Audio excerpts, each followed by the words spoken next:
శివుడి తల మీద పాముంటే మనం ఏం చేయలేము. ఒకసారి అదే అనుకుంటున్నారు. నేను తప్పకుండా శివుడు తలపైన పాముంటే నమస్కారం పెట్టి శివుడికి దాన్ని బయట తీసుకొచ్చి పాముని ఏం చేయాలో అది చేస్తామని చెప్పి కూడా నేను మీకు తెలియజేస్తున్నా.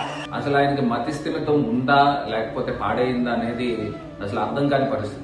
అసలు ఈశ్వరుడు మెడలో ఉన్న పాము వాసుకి నాగేంద్రుడు అని అంటాం. సాక్షాత్తు క్షీరసాగర మదనం జరిగినప్పుడు ఈ వాసుకి పాముతోనే క్షీరసాగరం చేశారు. అంత దైవ తప్పిదము ఈ చంద్రబాబు నాయుడు ఎట్లా చేస్తాడండి? నేను వాళ్ళు అడుగుతా ఉన్నా, ఆయన ముఖ్యమంత్రి లేకపోతే ఏమనుకుంటా ఉన్నాడు? నేను అడుగుతా ఉన్నా, ఇవాళ సూటిగా ఒక ప్రశ్న అడుగుతా ఉన్నా.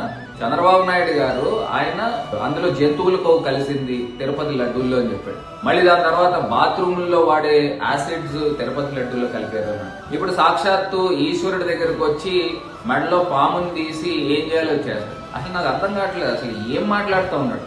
నేను ఇవాళ అడుగుతా ఉన్నా, ఈ బీజేపీ పెద్దలు, హిందూ పెద్దలు ఏమైపోయారు? ఇవాళ విశ్వ హిందూ పరిషత్ ఏం చేస్తా ఉంది? బజరంగ దళ్ ఏం చేస్తా ఉంది? అంటే ఎన్డీఏ ప్రభుత్వంలో ఈయన ఏమన్నా చెల్లుతుందా?